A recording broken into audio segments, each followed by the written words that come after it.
할렐루야. 하나님의 사랑과 은총이 넘치시기를 축원합니다. 오늘 2월 17일 목요일 날 아침입니다. 하나님의 도우심과 돌보심, 은총과 은혜를 시간마다 체험하시기를 바랍니다.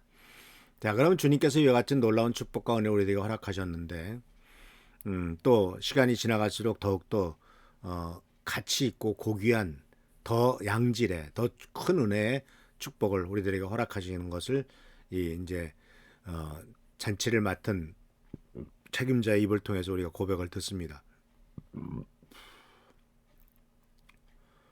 그런데 우리들은 어떤 책임이 있을까요? 그런 것들을 우리가 누리기 위해서는 어떠한 일을 해야 될까요? 우리는 여기에서 보면은 이 책임의 문제는 사실은 두 가지의 그 물로 포도주를 만들었을 때의 중요한 두 존재들이 나옵니다. 물론 예수님이 가장 중요하지만 인간의 측면에서는 두 가지가 있습니다. 첫 번째는 마리아고 두 번째는 일꾼들이었습니다. 예수님의 어머님 마리아가 예수님에게 포도주가 떨어졌다라고 이렇게 말을 하니까 예수님께서 그게 나랑 무슨 상관이 있습니까? 라고 아주 퉁명스럽게 대답하는 내용이 성경 말씀에 나옵니다. 그런데 예수님께서 그렇게 대답하셨음에도 아직 내 때가 이르지 않았습니다. 라고 이렇게 대답했음에도 불구하고 이 마리아는 아마 그 집안에서 그래도 그렇게 무슨 명령을 일꾼들에게도 할 수 있는 정도의 어떤 자리에 있었던 것 같습니다. 그래서 일꾼들에게 이렇게 말했습니다. 예수님의 어머니는 하인들에게 그분이 시키는 일은 무엇이든지 하여라 하고 말해두었습니다. 그러니까 마리아는 당신의 아들인 예수님을 분명히 확실하게 알고 있었고 믿고 있었다는 것이죠. 육신으로는 자기 아들이지만 영적으로는 하나님의 아들이 어렸을 때부터 이 예수님께서 성장해가면서 보여줬던 이 모든 것들을 보면서 이것이 내 육신으로는 내 아들이지만 그러나 이 사람은 이 아들은 단순히 내 육신의 아들만이 아니라 하나님의 아들이구나라고 하는 어떤 분명한 깨달음이 있었을지도 모르겠습니다. 그래서 마리아가 명령을 했죠.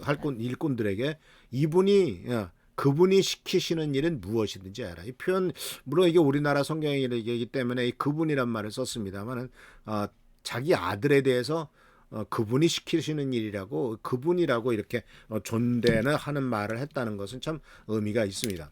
근데 어쨌든 이 마리아가 그런 말을 했고 이제 예수님께서 명령을 하셨죠.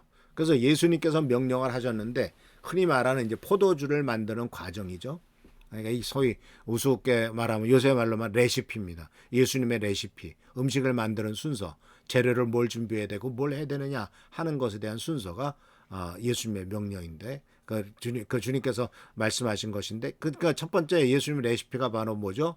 결례통에 그 당시에는 그 집 앞에 사람들이 오면 손님이 오면은 손을 씻고 발을 씻는 물을 담아두는 물 항아리가 있었다고 합니다. 이 질그릇으로 만든 것이죠. 근데 그 물 항아리가 비어져 있었어요. 왜냐하면 손님들이 계속 오니까 그 손님들에게 손과 발을 씻으려고 물을 다 제공하다 보니까 물이 다 떨어진 것이죠. 그런데 그렇기 때문에 그것이 비어 있었던 겁니다. 근데 비어진 물 항아리를 이제 채우라고 명령을 하죠. 그러니까 그래서 여기서 이제 우리가 무엇을 이렇게 상징적으로 볼 수가 있냐면은 물 항아리가 6개 있었는데 물 항아리가 비어져 있었잖아요. 그러니까 이런 얘기를 합니다.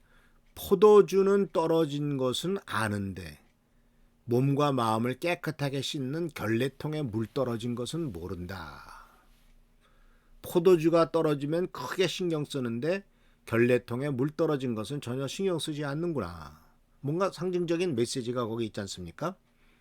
그래서 우선 그 결례통에 물을 채우라고 말을 합니다. 그랬더니 6통에 일꾼들이 물을 길어다가 6통에 다 채웠습니다. 그러니까 일꾼들은 알죠. 우선 물부터 채우라고 하니까 결례통에 손님들이 더우니까 이제 결례통에 물을 채워서 바로 손님들의 손과 발을 씻어지는데 이렇게 도움이 되려고 물을 채우라고 하는가 보다. 그래서 아무 생각 없이 그냥 어른한 대로 다 했겠죠. 근데 갑자기 또 그 채운 물을 그릇에 담아가지고 아니면 통째로 다 잔치 맡은 사람에게 갖다 주라라고 말을 하는 겁니다. 지금 우리가 물을 갖다 붓는데 포도주를 달라는데 그냥 물 두세 동이 드는 항아리를 다 물을 가득 채운 다음에 그것을 갖다 주라고 하니 어떤 면에서는 뭐 장난하는 거야? 이건 뭐 하는 거야? 이렇게 생각할 수도 있겠죠. 그런데 일꾼들은 그것을 순종합니다. 상당히 의아했을 거예요. 아니 포도주 떨어졌다고 그러는데 왜 물을 갖다 주나? 의아했을 거예요. 그런데 중요한 것은 마리아가 무엇을 명령하든지 그대로 순종하라 라고 하는 말씀에 따라서 무조건적인 순종을 했다는 것이죠. 그렇기 때문에 사실 우리들도 믿음 안에서 주님 안에서 주님이 주시는 큰 축복과 은혜를 누리려면은 어떤 때는 내 판단과 평가 또는 내 경험에 의지해서 이게 또 뭐 하는 거야? 라고 생각할 수도 있지만은 그렇게 행했을 때 하나님의 축복과 은혜를 누리는 경우가 많이 있더라 하는 거지. 일꾼들은 순종합니다. 아마 의아했을 거예요. 그럼에도 순종합니다. 그런데 이제 그 포도주를 물로 포도주가 된 것을 갖다 주니까 실제로 이 기적을 경험하게 되고 일꾼들도 아마 깜짝 놀랐겠죠. 우리가 분명히 갖다가 부은 것은 물이었는데 어떻게 포도주로 변했을까?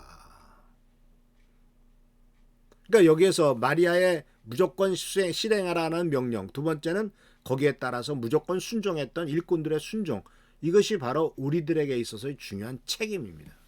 근데 여기에서 우리들은 예수께서 명령하시기 전에 마리아의 그 권고와 명령이 있었다는 사실을 기억하십시오.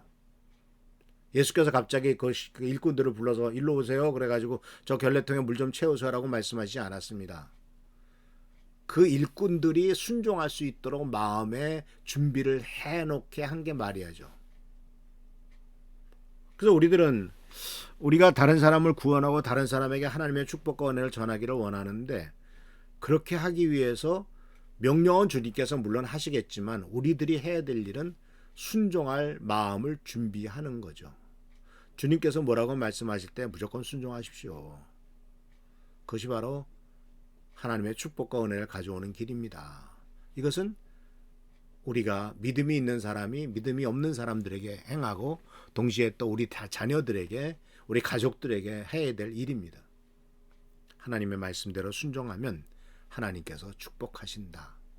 우리 인생에 많은 것이 부족하고 지금 포도주가 떨어졌다. 근데 주님께서는 물을 채우라고 하신다. 순종하자. 주님께서 먼저 우리들 자신을 깨끗하게 하는 이 결례통에 물이 떨어진 것을 보시고 말씀하신다. 포도주가 중요한 것이 아니라 먼저 내 자신을 정결케 하고 깨끗게 하는 것이 중요하다.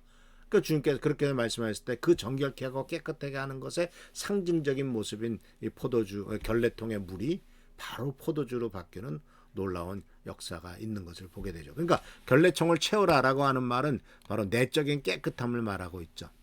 그래서 예수님께서는 바로 이 결례통, 성결케 하는 물, 이 정결케 하는 물, 그 물을 들어서 첫 번째 기적을 일으키셨죠.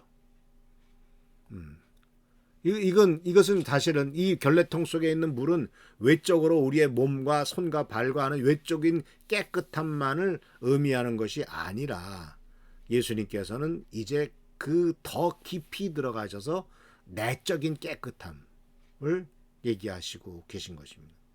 외적인 깨끗함은 결례통의 물이었지만 이것은 이제 상징적으로 포도주로 바뀌어서 내적인 깨끗함까지 추구해 나가는 것이었고 이것은 이제 결국은 이 물이라고 하는 것은 성경 말씀 속에서 이제 말씀이라고 하는 상징적이 있기 때문에 이 물은 바로 하나님의 말씀을 상징하고 있죠.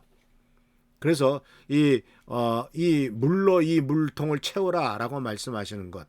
그리고 우리의 포도주가 떨어졌을 때 우리는 바로 예수께서 우리들을 위해서 준비해 놓으신 것을 따라서 해야 되고 예수님의 레시피를 따라야 되는데 이것은 바로 우리들의 포도주가 떨어졌을 때도 먼저 우리들은 바로 우리들의 자신을 깨끗하게 씻을 하나님의 말씀으로 우리들 자신을 먼저 채울 것을 얘기를 하고 있습니다. 그래서 사랑하는 성도 여러분, 우리는 이 주님의 음식을 만드는 레시피를 따라합시다. 그래서 먼저 내적인 내 삶 속에 있는 모든 것을 생각해 보면서 바로 시편 1편 1절 2절에 있는 것처럼 항상 주님의 말씀을 기뻐하고 그 주님 말씀 안에서 그것을 밤낮으로 묵상하는 것, 이것이 바로 우리들이 실행할 일이다라는 사실이죠. 그래서 말씀으로 채우면 어떤 일이 생깁니까? 하나님의 말씀으로 우리 속에 채워질 때는 정말 완벽한 만족함이 생기죠. 하나님의 말씀이 우리들을 하나님의 주신 축복과 은혜로서 완벽하게 은혜로서 우리들을 채우시게 될 것이고, 그리고 또 우리들의 삶 속에서 그렇게 채워진 은혜 속에서 우리의 삶이 더욱더 축복 가운데 나아갈 것입니다. 그래서 사랑하는 성도 여러분, 말씀으로 채운 결과는 우리들의 삶에 큰 축복의 힘이요, 동시에 우리들이 매일매일 어렵고 힘들다 할지라도 그것을 이기고 나갈 수 있는 에너지다라는 사실을 기억하시면서, 이 결례통을 채우라고 하는 이 주님의 명령은 결국은 우리들의 속을 채우고 말씀으로 채우라라고 하는 말씀, 거기에서 진정한 축복과 은혜가 나간다라는 것을 기억하시면서 이대로 행하는 우리 한 성도들 되시기를 축원합니다. 기도하겠습니다. 오늘도 주께서 말씀하신 은혜를 감사드립니다. 주님께서 순서를 따라 명령하셨을 때 그대로 순종했을 때 놀라운 은혜를 경험합니다. 감과 없게는 우리들도 주님의 명령에 순종할 수 있도록 하시고, 그대로 따라함으로써 우리들의 삶 속에 진정한 회복과 은혜가 있도록 도와주시고, 먼저 정결케 하는 물로써 우리들의 속을 채워주시고, 그러므로 말씀으로 채움으로 우리들의 삶이 하나님의 축복을 받을 수 있는 준비가 되도록 인도하여 주옵소서. 오늘도 함께 하신 것을 감사하고 예수 그리스도의 이름으로 축복하며 간절히 기도하옵나이다. 아멘. 오늘도 우리 한조 선생님 또 최승규 장로를 위해서 기도해 주시고, 또 마테오 형제도 속히 나을 수 있도록 기도해 주시고, 또 각 가정에 부족함이 없도록 주님이 채워주시도록 기도하는 여러분 되시기를 축원합니다. 할렐루야. 감사합니다.